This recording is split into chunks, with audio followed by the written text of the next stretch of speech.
เกลือมื้อละสองเทื่อ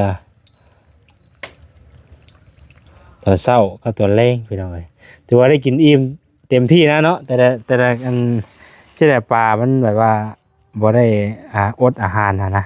คือมันได้กินเต็มที่อิ่มเต็มที่พี่น้องเอ้ยมันก็ใหญ่ไว้300ตัววะเนาะแม่นตัวนี้เรือ299มัน299มันตายตัวหนึงบ่แม่นบ่ได้กักมันมื้อนะควบมันมันกักไงเย็นตลอดน้ำบ่แล้วก็อากาศร้อนแหละมันเห็นมันตายมันบ่ตัวหนึงมันบ่อ๋อโอ้ยพอแล้วข่อยว่าข่อยถ่ายคลิปกินนี่กับสร้างว่าแต่ว่ากับสร้างน้องโอไปทางใดดีแบบมีช่วยหม้ออยู่วะ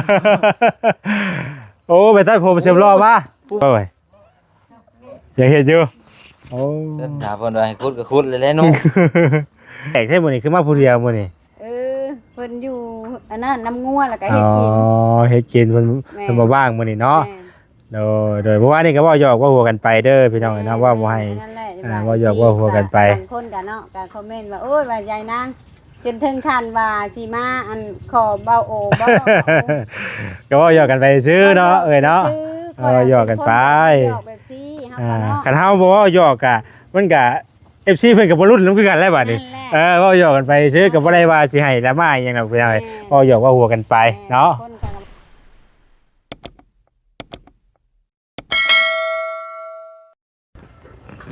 พี่น้องเนาะบรรยากาศค่ำๆแรงๆพี่น้องเอ้ยอยู่หนองปลา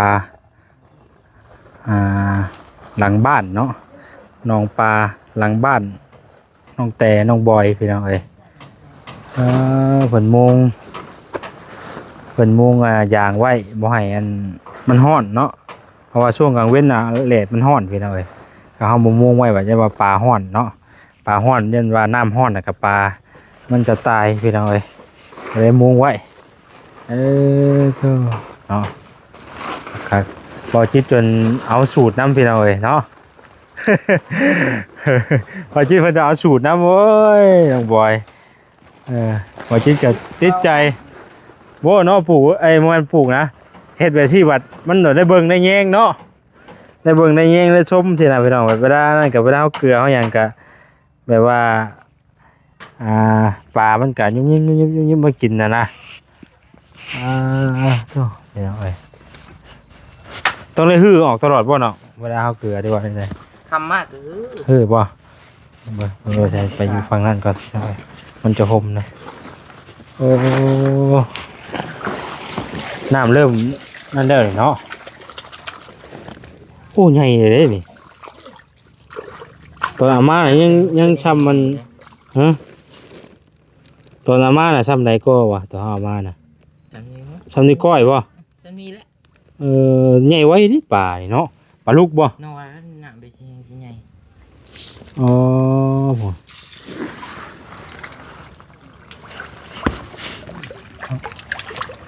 ใหญ่ไว้ดีเลยพี่น้องไอ้พวกนี้เนาะข้าวเดียวเนาะ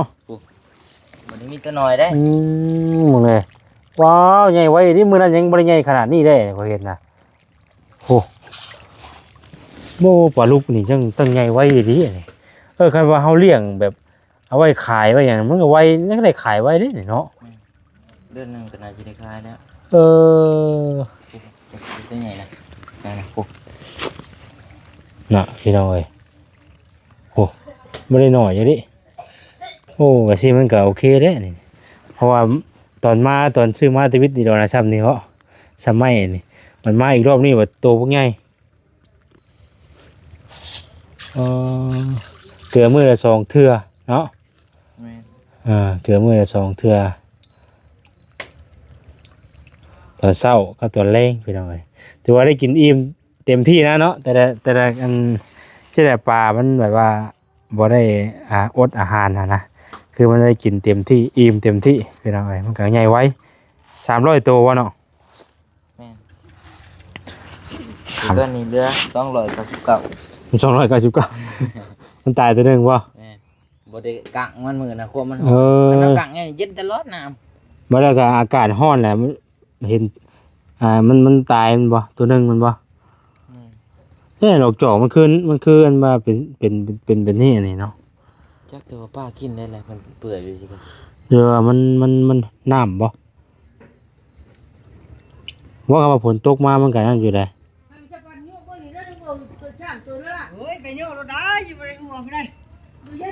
เหงือกหลายๆเนี่ย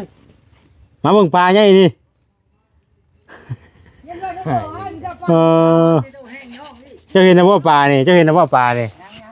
โอ้มันตัวใหญ่เบิ่เลยเจ้าบ่อยากเห็นบ่แบบนี้สบายดีมาจะใช้นั่นมาจะเสริมล้อโอ้ยพอแล้วข่อยว่าข่อยถ่ายคลิปกินนี่กับสร้างว่าแต่ว่ากับสร้างน้องโอไปข้างในดีแบบมีช่วยหม้ออยู่วะ โอ้ไปตัดผมเสริมล้อมา ปูประแสนตัวนั้น ใช่น่ะ ทำแขนแหละมันลงแล้วมึงยานี่ เออ ใหญ่ไว้เดี๋ยวน้อง น้องโอเห็นบ่ไปนี่อยากเห็นบ่ไปอยากเห็นอยู่โอ้ ถามเพิ่นว่าให้คุดก็คุดเลยแหละน้อง โหกับพอได้ยิงเอ้ย มันขึ้นมาน้อยเดียวได้ ลายดีได้พี่น้องเอ้ย 3ด้วยตัวยังบ่ได้ตายอีกตัวติ ตายตัวหนึง ตายตัวเดียว300ตัวตายตัวเดียว ตัว เลี้ยงไว้ จอยของหมูนี่ก็นี่น้อยหนึงดอก คันว่าเฮาก็พอได้เด้อมันใหญ่ไวปานนี้หนึ่งมามันได้กินอิ่มเนาะมันได้กินอิ่ม เอา แล้ว บ่ ก็ เกลือกับบุญกินดิ แม่นนี่ พอไปย่างมันเป็นสีเขียวมันก็กินคือกัน ที่ไข่น้ำเนาะ โดโดออกไป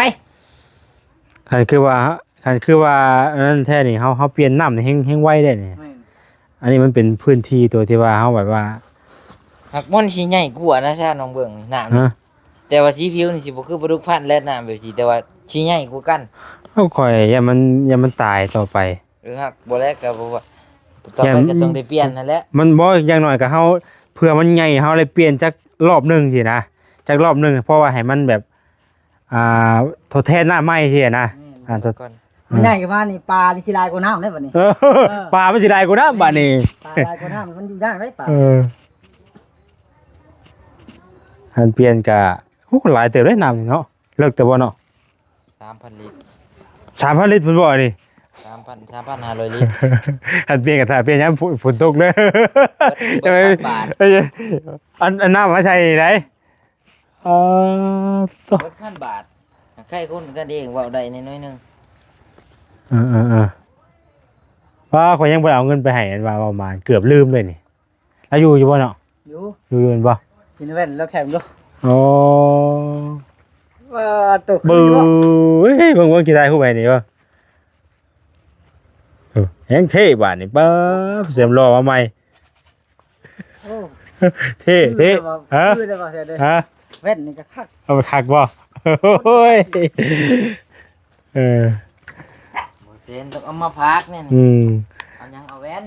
เอาแว่นผักสร้างเอานี่นะ แสดงอ่ะ เท่าไหร่วะ มีมัน 300,000 ใช่คักเนาะ แล้วมันแจ้งเด้ เขาสั่งตัดแบบกากให้คักแล้ว นี่ป่ะพารานอยพี่น้อยเนาะ พลาน้อยใช่คัก พารานอยมันก็แจ้ง ปัสสาวะช่องตัว มีปลาสบายนำบ่มีปลาปนน้ำอีก แม่ อ๋อ ปัสสาวะยังกูปลุกแล้ว นี่แหละมีเฮายันแต่คำว่านั่นก็ว่าเฮาเกลือไปเรื่อยก็บ่เขาคันคือว่าฝนมันตกเนาะครับฝนมันตกมันบ่เป็นหยังเนาะ ถ้าว่ามันบ่ไหวก็ เฮาต้องเปลี่ยนออกเนาะ เปลี่ยน อ่า เปลี่ยนบ่หลายก็3-4คู่ บ่เฮาต้องสังเกตเบิ่งน้ำนะถ้าว่าน้ำมันเสียแห้งก็เฮาก็ต้องได้เปลี่ยนได้ถ้าว่าเฮาบ่เปลี่ยนนี่ถ้าว่าตื่นเช้ามารถ พุ่งล่าง ผู้น้องบ่รถอ้าว นี่ว่าทุออกกันมาก ว่าสิเอาว่าสิคักไว้บ่สิบ่คักบ่ได้เนาะบ่ว่าเพิ่นว่า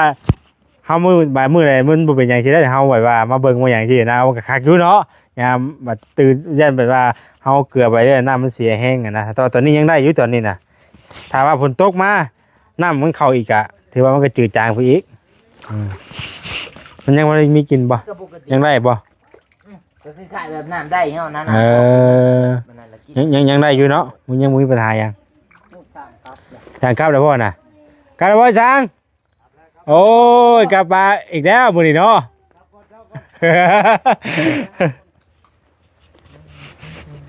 เป็นหยังโตกับบอกไว้ว่า ไปเบิ่งคงบ่จิต ถ้า เป็นอย่างไร เพิ่น 300 จะว่าดอกใหญ่กูใช่บ่เนาะ ใหญ่กว่าแล้ว นี่ต้นกล้วยต้นกล้วยมันขึ้นมากะแต่โฮมอีกได้นี่น้องๆเนาะแต่บ่เป็นหยังพี่น้องแบบว่าเฮาเว้าแบบว่าย่านไว้สินะคันว่าเฮาเบิ่งลักษณะแบบว่าน้ำก่อนน้องๆเนาะแต่เฮาเบิ่งแบบว่ามันพอเปลี่ยนเฮาก็เปลี่ยนออกครับมันเพราะว่าน้ำมันคันคือว่ามันบ่มีปลามันบ่มีหัวอาหารเฮาเกลือน่ะมันก็ยังว่ามันบ่เป็นหยังตัวนั้นน่ะอันนี้มันแบบมันมีอันปลา พวกนี้อย่างนี้เห็นบ่มันเป็นอะไรนะ มันมีปลามีหยังเลย พักอันนี้ก็งามเนาะเกษตรนี่นะ งามไว้พักก็ยังติดไว้อันนี้น่ะมันก็โป่งไว้แหละเนาะ เขา ที่หย่อน เออ เก็บออกเนี่ย มันก็คือหนองปลาแบบ ธรรมชาติ ธรรมชาติได้ บอกกันแม่นว่าบ่ยังไงมันน่ะกันเชื่อกับดินก็จนหน่อยตื่นเช้ามาแหงเบิด อืม ทำไมที่นี่กุ้งเขามาเหือนเนาะ โอ้เป็นยอดได้เนาะยามนี่น่ะปลูกหยังกะติดไว้พี่น้องเอ้ยยามนี่น่ะ น้องว่าโบ เอ้าจังว่าแท้แม่นบ่เป็นคนปลูกบ่เอาเลย มาจากเจ้าหนึงเนี่ยปลูกก่อนอีกบ่ได้พุ่งโดยที่ได้ บ่โป่งบ่ อันนี้บ่ได้ที่ป้ายหนึงน่ะพุ่งแต่ละ แม่นแหละ เจ้าเบิดแล้วนี่ ยังน้อยยังนมปลูกมันก็นั่นไว้เนาะ แม่น มันก็งามไว้น้องเตมันไปข้างในก่อนตัวจริงไปออกไปนอกบ่พี่น้องเอ้ย งามแรกมันบ่อยากปานใดดอกงามเศร้าๆบ่หั่น อ๋อ บ่ได้ทันตอนเดือนยามเช้านี่โอ้ยช้อนโลดแบบคือเส้นกระปุกนี่คันสิว่าคันว่าปิ้งหลายก็แบบว่าคือเส้นกระปุก ตอนเช้ามันหิวเด้เนาะมันหิวแห้งเด้คือตอนแรกเนี่ยเวลาเขาเกิดรอบเช้าแล้วปลาในปกติกันคือแบบว่า มันกินได้มันได้กินข้าวนึงเลยครับมันก็แบบโอ้มันก็อยู่ได้ล้นได้ แม่น บัดนี้รอบเช้าเนี่ยมันถิ่มระยะห่างไปล้นเติบเลยก็ในช่วงเช้าเนาะ แล้วเราก็ต้องเกลือ แต่ว่าเราก็ต้องเกลือเราก็เกลือเราลดปริมาณนู่นก็ได้แต่ช่วงเราเกลือตอนแรก แต่ยามเช้า เอาเกลือ น้องเกลือน้อยเดียว ตอนแรกเขาก็แบบว่าห้วยเพราะว่าสำนึงเห็นนะ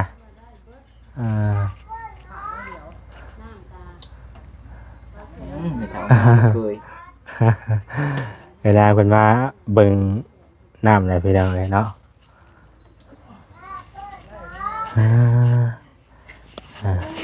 เย็นใจบ่อยบัดนี้ไปเราเลยกลับเบิ่งเลย เยอะแต่พอแสนทีเดียวอีกเช่นเก่าเช่นเคยอ้าวไปติ๊กกันเอาไฟเลยสื่อนะ ฮะ พอแสนบอก กระติกว่าแซนเองนี่แหละให้จะเอาเมื่ออยู่ บ่ได้ตั้งย่อง เอามาแต่ไทยไปได้น่ะ มันเก็บน้ำก้อนนี่ได้กว่าติ๊กแบบสิ ซื้อมาแต่ไทยพุ่นน่ะ ได้โดน เพราะว่าทั้งว่าแซนเอามาแต่ไทยเพราะว่าตอนปีก่อนน่ะเอาอาหารทะเลมาเด้เอาอาหารทะเลมาแหละก็เลยซื้อกระติกมาใส่เอาใส่น้ำแข็งต้น เท่าไรด่างสื่อที่ไทยนะ ตัวไหนนะ 50 บาทบ่ เฮ้ยเพลงนี้ อยู่นี่ยัง เออ 200,000 มา200ปลายเพิ่นบ่จักบอกเขาก็ลืมแล้วเขาก็ได้ บ่คันแบบว่าเฮาตีเป็นเงินไทยก็คือจังหวัดปกติแบบมันตีเป็นเงินกี่มันแพงได้ อืม ตัวน้อยๆของน้องอ่ะก็ยัง200,000 ก็ลืมแล้วว่าใส่ก็ตะลนเติบเลยเบิ่งไปเบิ่งอันก่อนทางเอานางเพิ่นมาเยี่ยมเลยบ่คือมาผู้เดียวมื้อนี้เนาะ ไปแชร์เราเลยไปแชร์เราก่อนพี่น้องเอ้ยโอ้ยเนาะไอ้นางนะว่าผู้สาวมาค่ำน่ะยังบ่ทันได้เมื่ออยู่บ่ว่าเนาะ ยังเดี๋ยวนั่งได้ทันทีเมื่อ ค่อยพร้อมอยู่แล้ว เดี๋ยวนั่ง สบายดีทุกวัน สบายดีบ่เสร็จจ้าบ่เสร็จคุณรอ โอ้ยอย่าย่องกันอะไรกูวะเนาะ คือน้อยบ่ได้ให้เด้ยังคือน้องคือน้อยยอง ย่องกันแล้วย่องอยู่มือไรก็อายเคินกันแล้วเนาะ ย่องอยู่มือก็เคินกันแล้วเนาะ ยองกูบ่ได้ยองของเพลง สบายดีเด้อชาวนางโดยนึกว่าเมื่อวันจุคนไหนที่มามันยังอันบ่ได้เมื่อเนาะ ที่มาถามเบิ่งเจ้านี่แหละ โดย น้ำในนี่ผู้ใหญ่ทั้งเจ้าเนาะ โดย ทบน้ำดีใจน้ำเพิ่น โดยถือว่าเจาะเป็นที่ห้อยแล้วบาทนี่ โดยจักพันก่อน 8,000 โอ้ 8,000รวมทั้งน้ำทั้งในกับพุ่นและน้ำกับล้านหนึงค่าขนน้ำ เดี๋ยว นะ เกือบหมื่นพุ่นเลย ปีเป็นหมื่น ชาหมื่นนะ เลยล้านอะไรนี่พุ่นนี้หมื่น โด ไอ้ยังเป็นชุดโยมอยู่เพียงไงเนาะสะดวกสบายบาดนี้ โยมอันนี้เขาว่าหำมันบ่ได้นั่นนะบางเช่นเพ เป็น ราะ อะไร ว่าเป็นหยังเพราะว่าบ่ได้โยมอันใส่เรื่องเฮือนเรื่องชานเจ้าเบิ่งบ่คลิปข่อยอันตอนบ่เตรียมมาถ่ายตะกี้ โย ข่อย ม โยมน้ำอันเขาสาบเฮือนค่ะโย ตัว มเอาได้ค่ะ สาบเพื่อนมันบ่ได้ธรรมดาเลยเนาะ เขามากอยปูนกอยหยังเนาะเพราะว่าอันนี้หั่นโอ้ย อันนี้เขาว่าบ่ได้เอามานั่นได้เนาะ แบบเพิ่น โยมไส้ ให้เฮาแบบโยกไส้โยกน้ำเนาะมันก็โอเคอยู่ แม่น เฮาไปโยมแบบเฮ็ดเฮือนเฮ็ดชานนี่ป้า นักเติบเลยเนาะ เติบหนึงแต่เฮาก็ต้องสู้เนาะ แม่น ประเทศนี้เฮาน่ะเด้ แม่น เขาก็ป้าขอยก็ยังว่าดีใจนะได้ๆเขาก็ภูมิใจนะเขาก็บ่ชนโยมกับ มัน ลูก มีแห้งยุ่มแล้วเองนะมาแล้วกันเนาะเอาดีใจเด้ เพราะว่ากับลูกหามือละพุยอันนี้บ่ได้อยู่ได้โยมน้ำ โยมน้ำนี่มื้อละพันลิตรน้องโอสูบได้ว่ามื้อละพันลิตร เรียนกันกับน้องหน่อยไปแล้วนี่พวกสร้างมีน้องอันนั้นเล่าเลยอีตนเอ้ยมาน้องโยกช่อยว่าโยกช่อยว่าแบบมัน มาบอกเพื่อนกันคนนี้นะ เพิ่นว่าเห็นไหม แบบมันนักแห้งได้อันน้ำเฮาโยกมาก่อนปูนน่ะเนาะ แม่นครับมันได้ใช้หลายเด้มันได้ใช้จำนวนหลายเพราะว่าเขาก่อยปูนเด้ แม่ เอาเทใส่ไปอะไรกับมันก็ไหลไปเรื่อยๆบัดถ้ามันอิ่มผู้น้ำผมมันจังแบบหายมันจังแบบที่บ่นั้น ค่อยมานักช่วงเพิ่นสาบแล้วก็ช่วงเพิ่นเทพื้น นักแห้งชุดเลย ชูบตลอดเลย ตลอดเลยเบดมื้อกินข้าวแล้วก็ต่อเลยกับลูกค่ะ แต่ว่าผ่านมาเนาะ แม่นก็ยังดีใจได้ แม่ เลย นก็ยังดีใจ เพราะว่าดีใจยังดีใจย้อนเฮาได้ดิเพิ่นเฮ็ดให้เฮาแบบเฮาปานได้บาดนี้ เขาก็มีกำลังใจ มีกำลังใจแบบโอ้ กำลังใจสู้กำลังใจโยบเนาะ แม่น เพราะว่าเขาแบบแต่ก่อนแบบบ่ได้เคยอยู่แบบเพื่อนแบบอันแบบที่ว่าตอนนี้เนาะ แม่ดีใจชุดๆเลยว่าอันนี้หันเฮาก็ดีใจนํเพิ่นเนาะแบบว่าน้ำในเฮาก็ไปยั่วเพิ่นเฮ็ดเป็นเฮือนไม้ เฮือนไม้เด้ น้ำมีในพอได้ไว้ให้ บัตรคือว่าบัตรนั่นได้จ้ะน้องโอ บัดเทนี่ บัตรเทได้จ้ะ บัดเทนี่เลยสิได้อันนั้น บ่วันนี้เดี๋ยวนี้ยังว่าเพิ่นชื่อคือสิได้ก็ได้ชื่อเอาชื่อแบบว่าคือนางตะกี้ไว้คือสิชื่อใช่น่ะเราจะเอาใช่เนาะ นี่ ท่านไม่มองเอาที่ว่าดิ เด็กงบบ่หลายงบบ่หลายกว่าหา อันนี้ยังว่าพอมีหม่องให้เฮาแก้อยู่อะนะ แม่มี แก้ คือช่วงแรกๆคือเอ้นางว่าจักสิไปเอาอยู่ไสเนาะมันบ่มีหม่องให้เอาบัด มันบ่ นี้ มีเลยที่ก็แก้มาแต่ในบ้านเพิ่นเพราะว่าอันมาทางน้ำก็อันประมาณแหละเป็นคนแก่ให้แต่ว่าคือว่าอันนี้แบบว่าเพิ่นเฮ็ดบ่ให้นั่นเลยแบบงบเพิ่นหลายที่สุดอะนะ มาแล้วก็คือในตอนนั้นก็งบมันก็คือว่าเนาะอีกตามงบว่าซั่นซะเฮ็ดตามงบ ปันเฮาปันงบมันบ่หลายเนาะกะยามันก็บ่เป็นหยังว่าซ้ำนี่เฮาเฮ็ดได้อยู่ว่า โอ้ย ก็กับก็ดีใจมาอยู่ว่าเพื่อนก็งามกว่าของข่อยได้ โอ้ค่ะ เจ้าว่าบ่ แม่น งาม งามเป็นคนละแบบเนาะ งามเป็นคนละแบบโอ้อันนั้นหล่นเลยเด้หลายปีเลยเนาะ จะงามอีกแบบนึ งามเป็นคนละม้วนคนละแบบ เพราะว่ามันเป็นเฮือนดินมันก็งามอีกแบบเฮือนดินเนาะ โด แต่มัน ย เป็นเฮือนไม้มันก็งามแบบเฮือนไม้แต่เพราะว่าไม้อันนี้เขาสิสั่งมาบนอื่นแบบบ่ได้ต่อบ่ได้หยังเลย อันนี้แบบไม่สู้เดียวเลยนี่บ่ได้มีการต่อ แม่นแบบเพื่อนข่อยไปแบบเฮาบ่มีไม้เนาะบ่มีทางสั่งในบ้านเฮาก็ได้ต่อ คือเพิ่นกำลังมาเปิดห้านไม้คือห้านไม้นี่กันเนาะ แม่น แต่ก่อนมันก็บ่มีนั่นบ่แหละ แม่น อันนี้ห้านไม้เพิ่นก็เปิดขยายสาขาทั่วๆไปในห้านขายไม้ก็พอได้ซื้อ เดี๋ยวนี้ มัน แบ ก็ บ งามมันก็งาม เลือได้เลย แม่ เนาะ มันก็เลือกได้ มันเลือกบ่ได้เด้ต่อเจ้าก็ได้ชื่อเลยตะกี้ เลยวันแรกมีแต่หาเงินได้แหละก็จังเฮ็ดไม้ต่อเติมไม้ นั่นแหละเนาะ ดีใจ คือได้ลูกสาวใหญ่แล้วก็หาเงินช่วยแม่แล้วก็มาซ่อมแซมอะไรมันบ่อันก็เฮาก็จังซ่อมแซมไม้เนาะมื้อนี้คือมาแปลกแท้มื้อนี้คือมาผู้เดียวมื้อนี้ เพิ่นอยู่อันนั้นน้ำงัวแล้วก็ อ๋ เฮ็ดกิน อเฮ็ดกินเพิ่นบ่ว่างมื้อนี้เนาะโดยเมื่อวานนี้ก็เว้าหยอกเว้าหัวกันไปเด้อพี่น้องเนาะว่าบ่ให้ว่าหยอกว่าหัวกันไป คนกันเนาะก็คอมเมนต์ว่าโอ้ยว่ายายนาง จนถึงขั้นว่าสิมาอันขอเบาโอบ่ ก็ว่าหยอกกันไปซื้อเนาะเนาะหยอกกันไป หยอกแบบซี่เฮาก็เนาะ คันเฮาบ่หยอกกะมันก็ FC เพิ่นก็บ่รุ่นนำคือกันแล้วบัดนี้ว่าหยอกกันไปซื้อก็บ่ได้ว่าสิให้ละมาอีหยังดอกพี่น้อยว่าหยอกว่าหัวกันไปเนาะ คนก็ว่าเอ้ยอย่านะ แต่ว่ามันก็ ถ่ายรูปว่ะ เพราะว่ามันแม่นเนื้อคู่กันดีๆนี่ก็บ่มิดเนาะ แต่ว่าอันนี้ก็เราสิบ่ได้มาขอเจ้าจะได้มาขอคือเขา คันเนี่ยมันอันนั้นเนาะคนเฮากับบ่ยอม แต่ว่าเนื้อคู่กันก็มันก็สิปรับเปลี่ยนไปเองมันแล้วกว่านั้นคือเฮาเว้าหยอกกันซื่อ แต่เรื่องนั้นมันก็บ่ฮู้ดอกเนาะเฮาคือกัน แต่ว่าเรื่องคู่บ่เนี่ยก็บ่แน่บ่นอนได้เนาะ แม่บ่ได้นอนอันนั้นบางทีเฮือนแปะกันก็บ่ได้เอากันก็มีก็หลายคนอยู่บ่ได้อึดนะอยู่คนละโลกก็ยังมาเอากันก็มี เรามี เอาก็แม่นเนาะ แต่อันนี้คือเขาว่าว่าเห็นบ่าโอได้เฮือนได้ซ่านแหละอันอยากได้อันบ่าโอเฮ็ดลูกเคยบอกก็บ่ได้ถึงขั้นปานนั้นเพราะว่าก็นับถือเพิ่นเป็นลูกก็ได้มา ก็ว่าหยอกว่าไปเนาะ แม่นก็บ่หยอกอลีแต่ก็บ่ได้คิดว่าว่าเห็นได้เห็นดีแล้วอยากได้เป็นลูกเคย มีแต่เฮา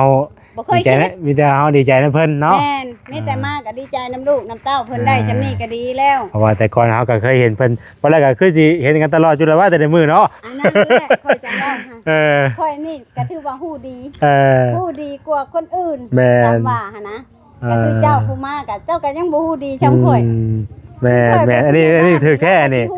แม่นคือนางนี่คือสิฮู้ว่าเพราะว่าแล้วก็นอนอยู่บ้านนี่ ผู้ใหญ่บ้านก็เป็น ว่าเป็นไดเนาะน้องโอ้เป็นคนไดเจ้าเป็นได ยังฮู้จัก ยังฮู้อยู่เอาแล้ว พี่น้อง ดีมากดีครับ เห็นบ่โอ้เดี๋ยว เบาหัวกับลูกกับเต้าแหละพอมาเฮาก็ฮู้เนาะก็บ่แม่นว่าสิฮู้เดี๋ยวนี้เห็นตั้งแต่เขาเกิดว่าง่ายๆ เป็ จ้ะ นใหญ่เบิ่นแหละเนาะแต่ละครูแต่ละคนก็ได้ เห็นแต่เขาเกิดจนเขาใหญ่มาเห็นกันบ่แม่นสิว่าเห็นแต่ถ้าเขาใหญ่บ่ก็เว้าหยอกเว้าหัวนี่แล้ว อันอยากว่าเล่นกันไปเป็นอะไรเนาะ แม่นบางคนว่าโอ้ยอย่านั่งคันสิมาขอบ่ว่ะโอ้ยมันบ่แม่นจังซั่นเด้อ FC ทางเราก็ได้เนาะ ว่าเขาบอกว่าขอแห้งดีใจ หนาวเนาะน้องโอ้ แต่เฮาว่าเว้าแบบซี่สมมุติว่าเว้าหยอกบัด FC บางคนเข้าใจเนาะ แม่น เห็นบอกคอยมาเห็นนะ บางเทื่อแบบว่า เขาว่าบางคนก็เอายายนางเห็นเบาโอมีบ้านมีดินมีหยังแหละยังให้ลูก ไม่กะ เนาะ คือว่าอะไรพี่น้องคมมันหลายคมคิดเนาะมันก็หลายคนหลายคมคิดอะไรคือกันแต่เฮาบ่สิเรียนอะไรกันแล้วล่ะพี่น้องเพราะเฮาบ่ได้ไปเฮ็ดคืออันตามที่เฮาเว้าสินะเฮาแค่เว้าหยอกกันซื่อๆมันก็บ่เป็นหยังดอกพี่น้องเอ้ยคนเฮามันก็มีเว้าหยอกเว้าหัวกันไปมันก็ คนเฮาคันบ่เว้าหยอกไปว่าอันอยู่แบบนาบุญนาบึ้งนี่จะว่ามันสิแนมกันฮอด แม่น มันก็ไปไผไปมันเลยเด้ มันก็เป็นธรรมดาที่ว่าคือทั้งไอ้นางเราก็มีลูกสาวแล้วก็เป็นธรรมดาที่ต้องเว้าหยอกกันสินะถ้ามีลูกชายสิมาขอแล้วโอ้มันก็เป็นบ่ได้อีกบ่เนาะสิเว้าหยอกได้ว่าจะเป็นที่โอ้ แม่น บ่ยอมได้ บ่ยอมบ่บ่ยอมให้หยอกกันสิ แม่นบอกวิลูกชายจะมาขอบ่ยอมแท้ โอ้ยเนาะ สิว่าโอ้ยว่าชาวนั่งสิมาขอบ่โอ้ยมันก็เนาะ เด็กกับพูดให้มาเลยเด็ก เอากับพุ้ยไผตัวนี้น่ะ กับพูดค่อย เอาตัวนี้ให้ซะ ประมาณนั้น โอ้